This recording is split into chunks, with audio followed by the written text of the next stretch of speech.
Selamat siang semua. Sekarang saya akan menjelaskan tentang analisis wacana. Yang saya akan jelaskan yang pertama adalah pengertian, kedudukan, struktur, dan jenis-jenisnya. Jadi ada 4 yang saya akan bahas. Yang pertama adalah analisis wacana. Nah, pasti kita jarang mendengar ya yang namanya analisis wacana. Tapi yang sering kita dengar adalah wacana. Analisis wacana sendiri adalah kajian di mana seseorang akan meneliti tentang bahasa dan struktur yang terdapat di suatu teks tersebut. Kedua adalah saya akan menjelaskan tentang wacana. Nah, pasti kita sering mendengar apa itu wacana. Wacana ini bisa berupa teks dan bisa juga dilakukan secara lisan. Nah,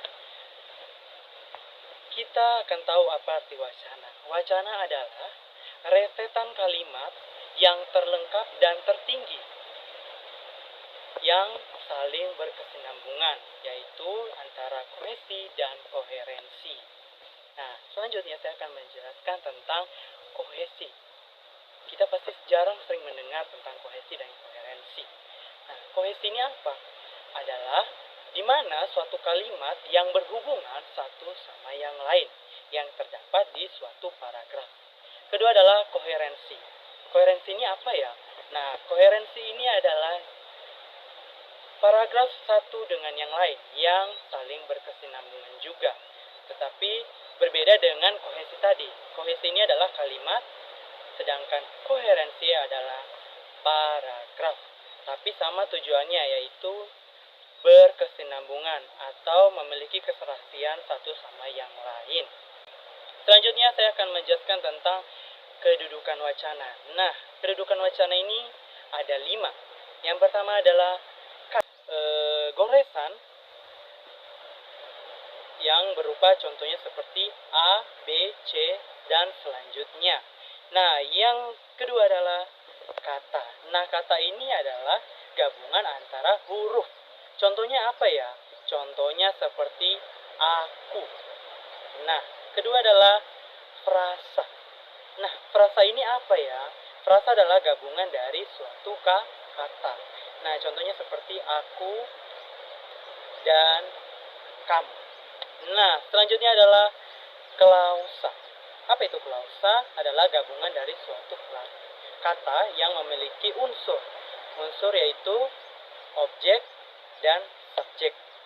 Nah, contohnya seperti apa objeknya? Seperti kita bisa mengatakan seperti kamu atau si Andi, dan subjeknya bisa melakukan unsur yang akan dikenai. Contohnya seperti apa? Saya akan membuat katanya, aku sedang makan. Nah, itu contohnya. Selanjutnya adalah kalimat. Nah, kalimat ini adalah gabungan dari frasa dan klausa.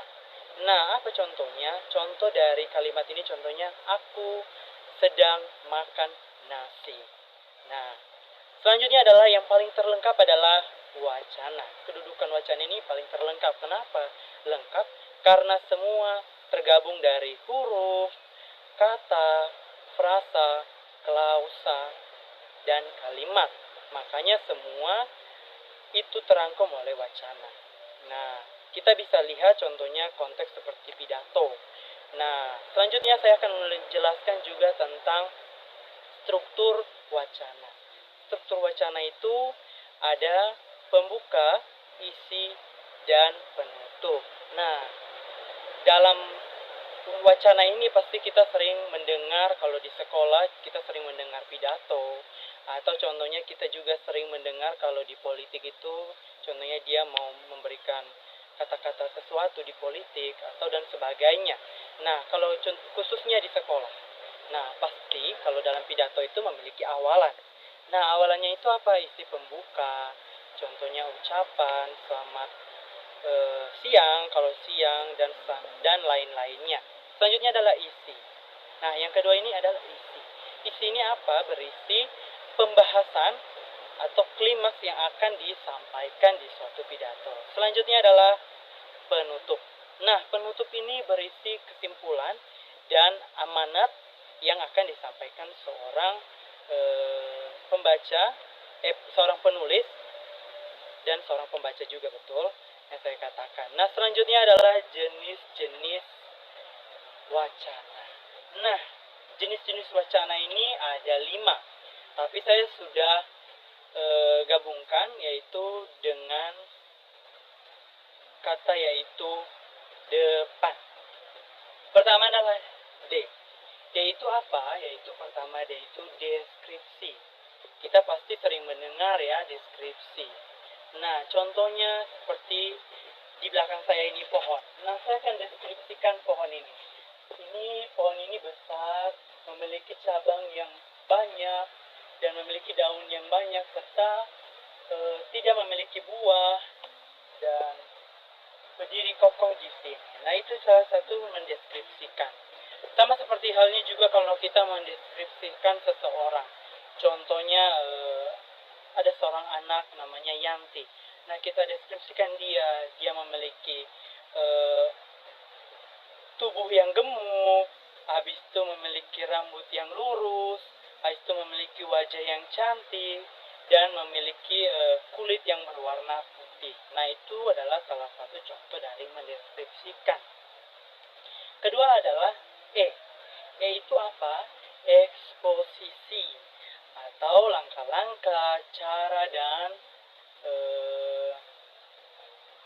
langkah-langkah cara atau prosedur. Nah, ini sering kita dengar dan sering kita perhatikan. Contohnya dalam pembuatan kue. Nah, kita sering lihat ini prosedur-prosedur ini seperti di sosial media, seperti juga di buku-buku prosedur dalam pembuatan kue.